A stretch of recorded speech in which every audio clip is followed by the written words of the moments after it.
মন্ত্রিসভা ও এমপিদের শপথ কাল। আয়োজনে প্রস্তুত সংসদের দক্ষিণ প্লাজা। চীন, ভারত, পাকিস্তান সহ 13 দেশকে আমন্ত্রণ। জামায়াত ও এনসিপি প্রধানের সঙ্গে তারেক রহমানের সৌজন্য সাক্ষাৎ। রাজনৈতিক অঙ্গনে সৌহার্দ্যের বার্তা।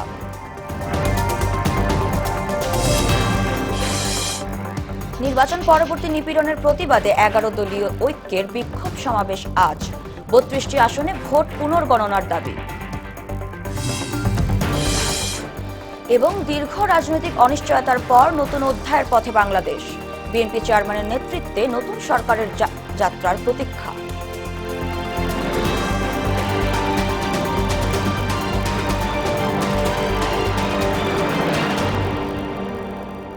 আসসালামু আলাইকুম, স্বাগত মোহনা সংবাদে।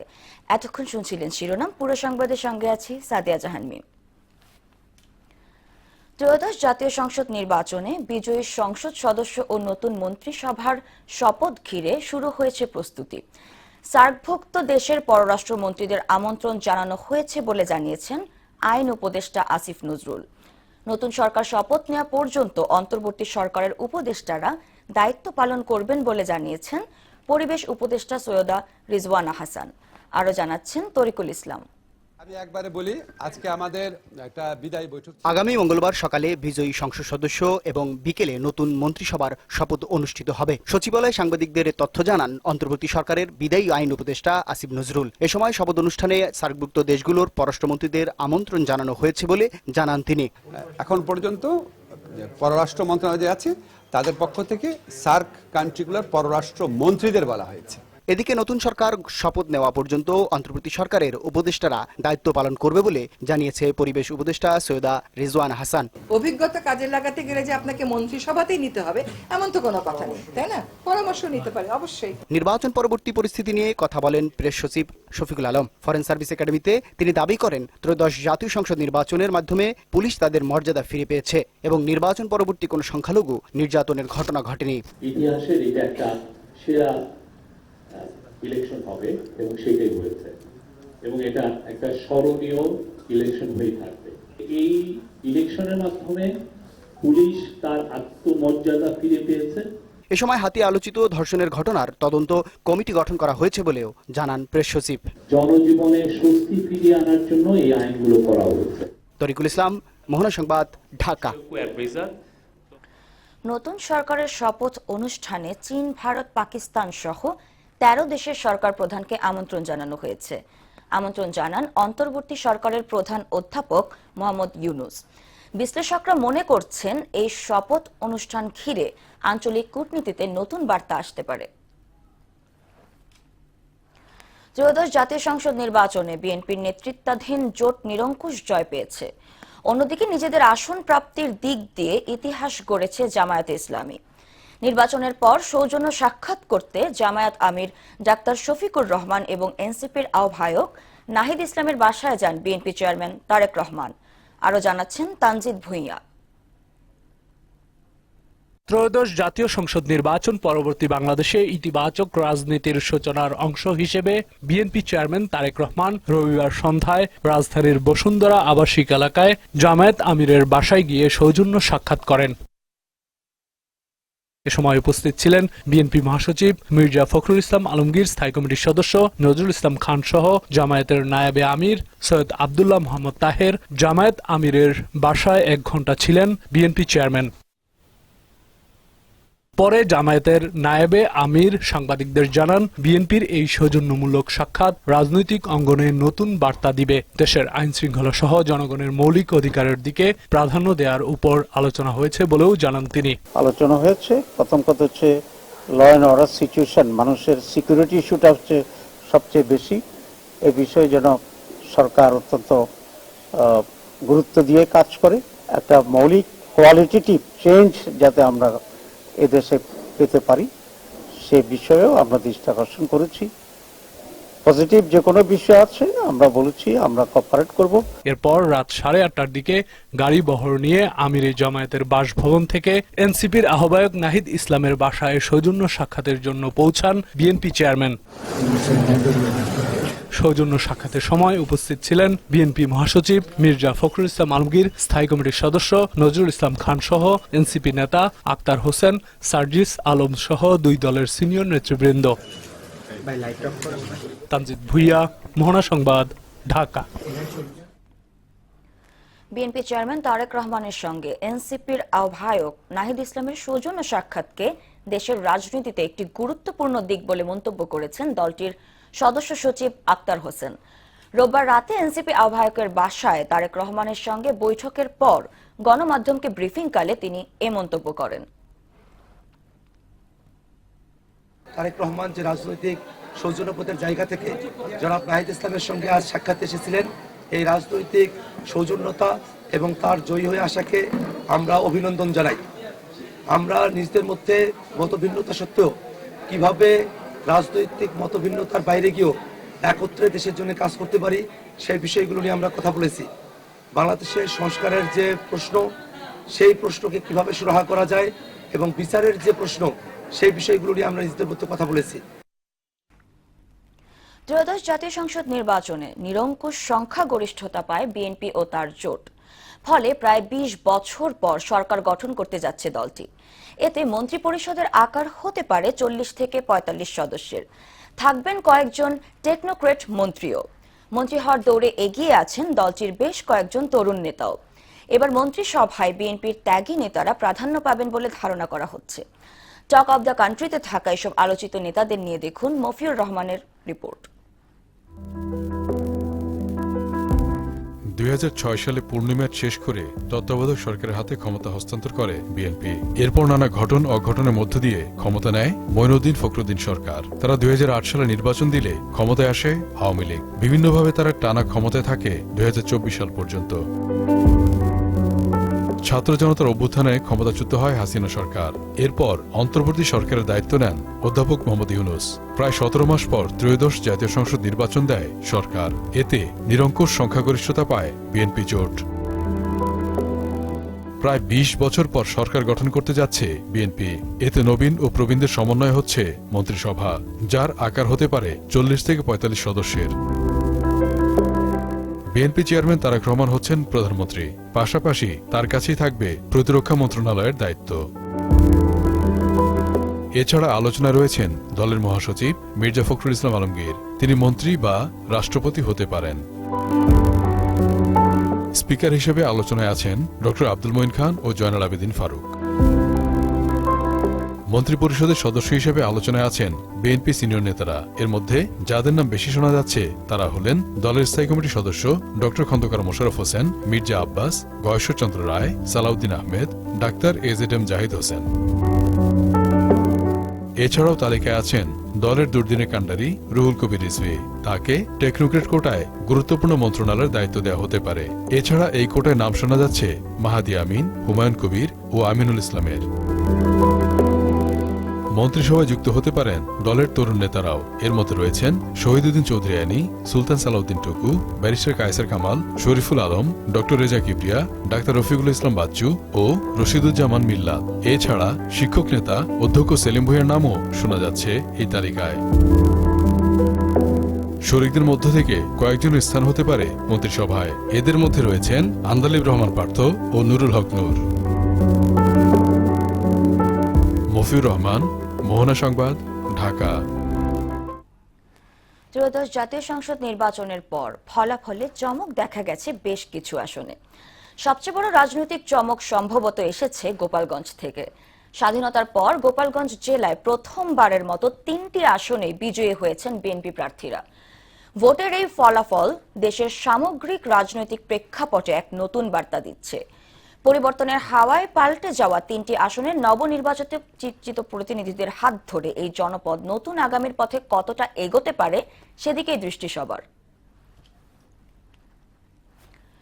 গোপালগঞ্জের ৩টি আসনে বিএনপি প্রার্থীদের বিজয়ে কর্মী সমর্থকদের প্রতিক্রিয়া জানাতে যুক্ত হচ্ছেন সহকর্মী মাসুদ পারভেজ।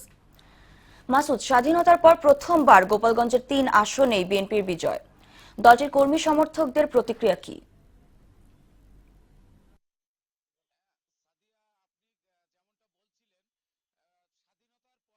গোপালগঞ্জে এই প্রথমই তিনটি সংসদীয় আসন থেকে কিন্তু নিরঙ্কুশ বিজয় পেয়েছে বিএনপির মনোনীত প্রার্থীরা। তারা কিন্তু এই নির্বাচনের তিনটি সংসদীয় আসনে বিপুল ভোটের মাধ্যমে তারা কিন্তু বিজয় অর্জন করেছে এবং তাদের গোপালগঞ্জবাসীর যে আশা আকাঙ্ক্ষার প্রতিফলন এবং তাদের প্রতি ভালোবাসার প্রতিদান দিতে চায় নির্বাচিত তিনজন যারা এমপি মনোনীত হয়েছেন তারা।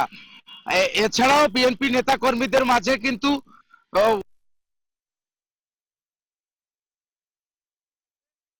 এবং একটু যদি এই যে প্রথম বিএনপির এমন ইতিহাস রাজনৈতিক ইতিহাস রচনা হলো, সেখান থেকে কিন্তু দেশের রাজনীতি নতুন বার্তা দিচ্ছে। বিএনপি নেতাকর্মী যারা আছেন তাদের মধ্যে কিন্তু একটা ঈদের আনন্দের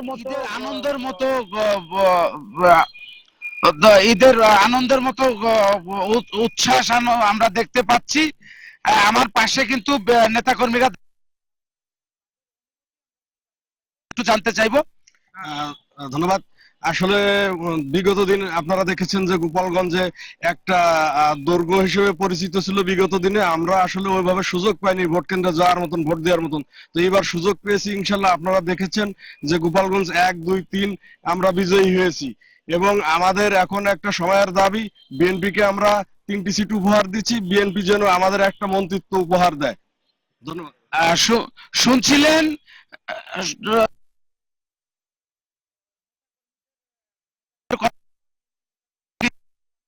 কিন্তু তারা এই 3টি আসনে বিজয়ের মাধ্যমে কিন্তু তাদের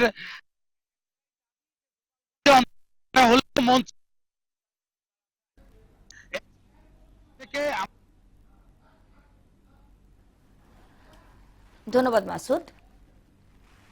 ভোটে প্রত্যাশার চেয়ে নির্বাচন কমিশন বেশি সফলতা অর্জন করেছে বলে জানিয়েছেন ইসি আনোয়ারুল ইসলাম সরকার। রোববার বিকেলে নির্বাচন ভবনে নিজ দপ্তরে সাংবাদিকদের প্রশ্নের জবাবে একথা জানান তিনি। আর কমিশনে এসে নির্বাচনে 32টি আসনে ভোট পুনর্গণনার দাবি জানিয়েছে 11 দলীয় জোট। বিরোধী দলীয় নেতাকর্মীদের ওপর হামলার ঘটনায় আজ বিক্ষোভ সমাবেশ ডেকেছে 11 দলীয় ঐক্য। MR আসাদের রিপোর্ট। রোববার নির্বাচন ভবনে কমিশনের কাছে 32টি আসনে ভোটের কারচুপির অভিযোগ নিয়ে সাক্ষাৎ করে 11 দলীয় ঐক্যের প্রতিনিধিরা। এ সময় কমিশনের সামনে কারচুপি নিয়ে নানা তথ্যপাত্য তুলে ধরেন তারা। কিছু কিছু কেন্দ্রে যে ভোট কাস্ট হয়েছে 4টা 20-এর মধ্যে যে রেজাল্টটা রেকর্ড আমরা পেয়েছি, পরে পূর্ণাঙ্গ রেজাল্ট হওয়ার পরে দেখা যাচ্ছে সেই সেম কেন্দ্রে অস্বাভাবিকভাবে ভোট কাস্টিং দেখানো হয়েছে। তাইলে এখানে ব্যালট অতিরিক্ত ব্যবহার, এক্সট্রা ব্যালট ব্যবহার হয়েছে কিনা এটা প্রশ্ন থেকে গেল। 32টি আসনে ভোট পুনর্গণনার দাবি জানান জোটের সমন্বয়ক হামিদুর রহমান আজাদ। একই সাথে সোমবার বিক্ষোভ সমাবেশের ঘোষণা দেন তিনি। শপথের ব্যাপারে পজিটিভ সিদ্ধান্ত নিয়েছি, আমরা শপথ গ্রহণ করব, পার্লামেন্টেও যাব, আমরা গঠনমূলক ভূমিকা পার্লামেন্টে রাখব এবং আমাদের জন্য রাজপথও খোলা থাকবে। এদিকে নিজ দপ্তরে ইসি আনোয়ারুল ইসলাম সরকার জানান আদালতের সিদ্ধান্ত পেলে ভোট পুনর্গণনার সিদ্ধান্ত নেবে ইসি। আইন তাদেরকে এই সুযোগ দিয়েছে যে যদি নির্বাচন সংশ্লিষ্ট কোনো অভিযোগ থাকে সেটা থাকতেই পারে, তারা সেটি যদি মাননীয় হাইকোর্টে যদি শরণাপন্ন হন সেই অনুযায়ী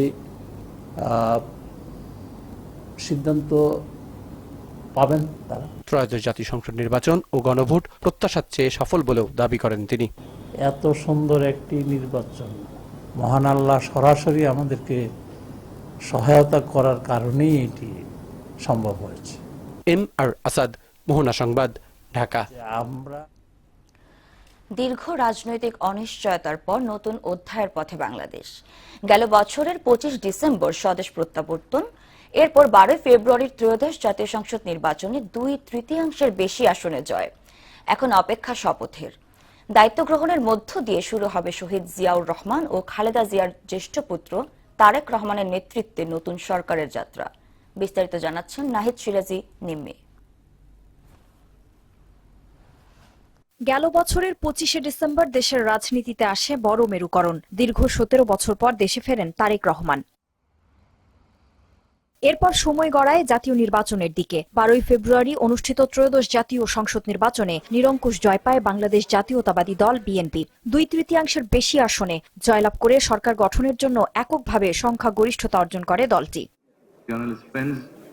নির্বাচনের ফল ঘোষণার পর থেকেই শুরু হয় সরকার গঠনের আনুষ্ঠানিক প্রক্রিয়া। এখন সব নজর শপথের দিকে। শপথ গ্রহণের মধ্য দিয়ে নতুন প্রধানমন্ত্রী হিসেবে দায়িত্ব নেয়ার কথা রয়েছে বিএনপি প্রধানের।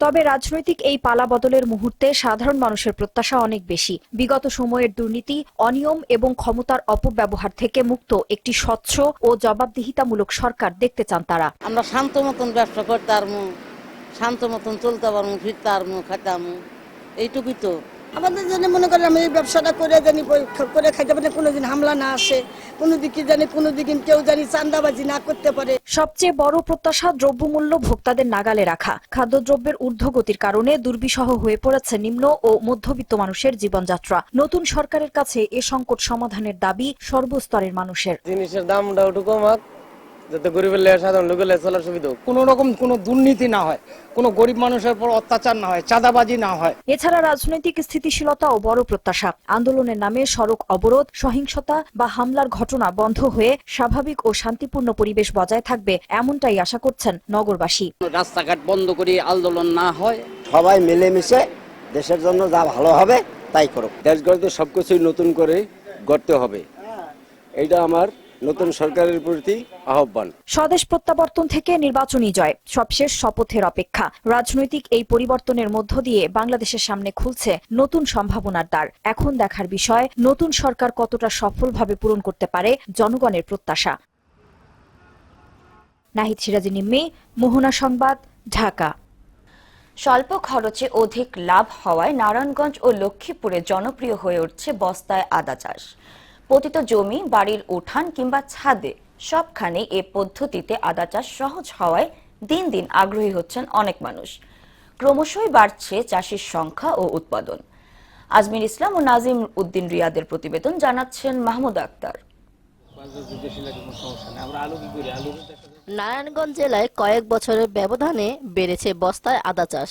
শুধুমাত্র সদর উপজেলায় ৩,১০০ বস্তায় আদা চাষ করা হচ্ছে। প্রথম দিকে উদ্যোক্তাদের আগ্রহ কম থাকলেও বর্তমানে আগ্রহী হচ্ছেন অনেকে। প্রতি বস্তায় গড়ে 2 থেকে 2.5 কেজির মতো আদা পাওয়া যায়। তাতে পরিবারের চাহিদা মিটিয়ে বাড়তি আয় করা সম্ভব। তো এই বছরই প্রথমে আমি 100 বস্তায় আদা চাষের উদ্যোগ নিই এবং এটা লাগাই। আলহামদুলিল্লাহ ফলন বেশ ভালো, আশা করতেছি ফলন আসার হইব। তো হইলে এটা আমি আরো নেক্সট ইয়ারে আরো 100 থেকে না 500 বস্তায় আমি এটা যাওয়ার ইচ্ছা আছে। বস্তায় আদা চাষে আগ্রহীদের নিয়মিত পরামর্শ দিচ্ছে কৃষি বিভাগ। আদা একটি মশলা জাতীয় ফসল। এই আদা কিন্তু আপনার বসত বাড়ি এবং প্রতি যে জায়গা, মনে করেন যে জায়গা আমার পড়ে রয়েছে কোনো কাজে লাগবে না, সেই জায়গায় কিন্তু আদা চাষ করা যায়। এখন আদা চাষ কেমনে করবো আমরা? আদা চাষ আমরা খুব অল্প করেছে, মনে করেন একটা বস্তায় 40 থেকে 50 টাকা খরচ হবে। কেমন? মনে করেন একটা সিমেন্টের বস্তা নেব, ওই সিমেন্টের বস্তা আপনার অর্ধেক দিব মাটি এবং অর্ধেক দিব আমরা গোবর। এটা দেওয়ার পরে আমরা 15 দিন এক জায়গায় রাখবো। আমরা 15 দিন পর এই বস্তার ভিতরে এটা ভরবো। বস্তায় আদা চাষ বৃদ্ধি পেলে দেশে আদা আমদানির পরিমাণ কমবে বলে মনে করছেন এই কর্মকর্তা। আমদানি নির্ভর ছিল এতদিন, এখন আমাদের দেশের আদায় অনেকটা সাপোর্ট দিচ্ছে। তাছাড়া আয়ুর্বেদীয় যে ফ্যাক্টরিগুলোতে আছে সেখানে যে ঔষধ তৈরি হচ্ছে, ভেষজ ঔষধগুলো, সেগুলোর মধ্যে ম্যাক্সিমাম হলো আদা ম্যাক্সিমাম সেখানে ভূমিকা রাখতেছে। বর্তমানে দেশের বিভিন্ন স্থানে বস্তায় আদা চাষ ব্যাপকভাবে বৃদ্ধি পাচ্ছে। মাহমুদ আক্তার, মোহনা সংবাদ। এবার সারা দেশ থেকে সভা সমাবেশ ও বিক্ষোভ নিয়ে প্রতিনিধিদের পাঠানো তথ্যে ও চিত্রের ডেস্ক রিপোর্ট। চট্টগ্রামের মিরসরাইয়ে ত্রয়োদশ জাতীয় সংসদ নির্বাচন পরবর্তী সহিংসতা ও পর্যালোচনা নিয়ে সাংবাদিকদের সঙ্গে মতবিনিময় করেছেন জামায়াত ইসলামীর সাইফুর রহমান। পটুয়াখালী 4 আসনের নবনির্বাচিত এবিএম মোশাররফ হোসেনকে মন্ত্রিসভার সদস্য করার দাবিতে কলাপাড়া নাগরিক সমাজের আয়োজনে পটুয়াখালীর কলাপাড়ায় সংবাদ সম্মেলন অনুষ্ঠিত হয়েছে।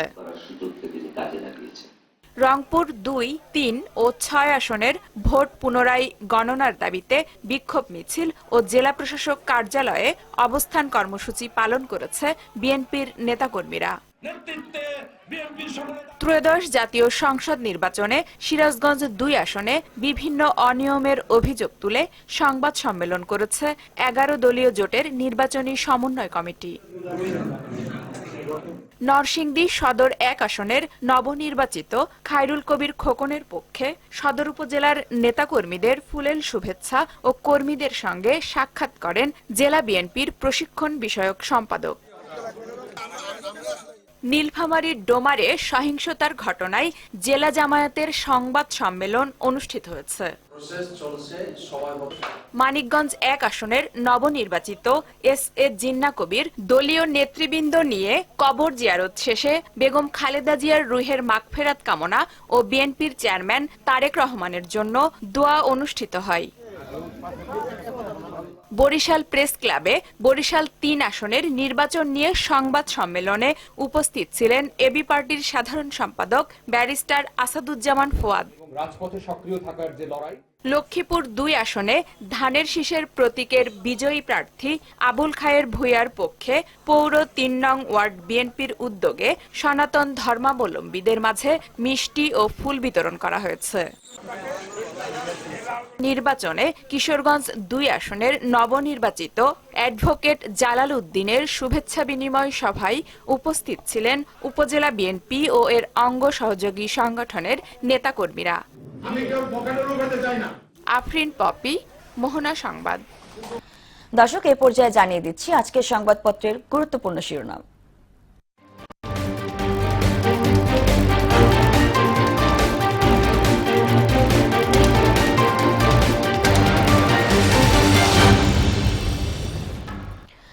প্রথমে জানিয়ে দিব প্রথম আলোর সংবাদ শিরোনাম।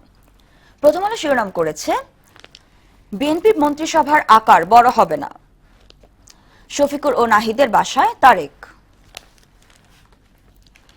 দৈনিক ইত্তেফাক, আন্দোলনের মিত্রদের নিয়ে গঠিত হচ্ছে ঐক্যের সরকার, প্রায় অর্ধেক ভোট বিএনপির বাক্সে।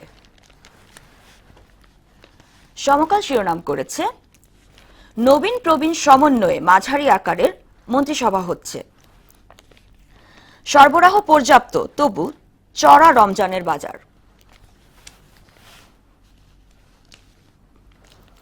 বাংলাদেশ প্রতিদিন শিরোনাম করেছে সরকার গঠনের প্রস্তুতি, যথাসময়ে গেজেট হয়েছে, অভিযোগ থাকলে কোর্টে যান ইসি আনোয়ারুল। এরপরে যুগান্তর শিরোনাম করেছে সবাই এখন বিএনপি, প্রত্যাশার পেশাদার প্রশাসন কত দূর। শফিকুর রহমান ও নাহিদের বাসায় তারেক রহমান, ইতিবাচক রাজনীতির নতুন বার্তা। এবং সর্বশেষ the daily star, 2/3 are first timers, Tarek trying to balance fresh faces with old hands। এই ছিল সংবাদপত্রের গুরুত্বপূর্ণ শিরোনাম। শেষ করব মোহনা সংবাদ, যাবার আগে শিরোনামগুলো আরো একবার।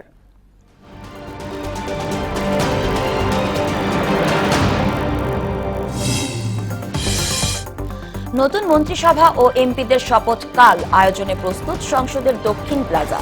চীন, ভারত, পাকিস্তান সহ 13 দেশকে আমন্ত্রণ।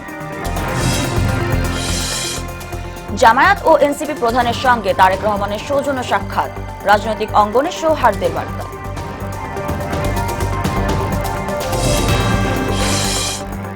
নির্বাচন পরবর্তী নিপীড়নের প্রতিবাদে 11 দলীয় ঐক্যের বিক্ষোভ সমাবেশ আজ, 32টি আসনে ভোট পুনর্গণনার দাবি।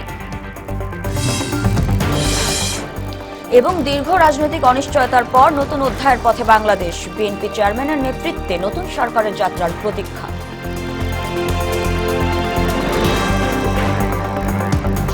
এই ছিল মোহনা সংবাদে। পরবর্তী সংবাদ দুপুর 1টায়। এর আগে সকাল 11টায় দেখবেন সংবাদ এক নজরে। মোহনার সবশেষ খবর জানতে ভিজিট করুন www.mohana.tv। সংবাদ দেখতে পারেন ফেসবুক, ইউটিউবে। এতক্ষণ সঙ্গে থাকার জন্য ধন্যবাদ।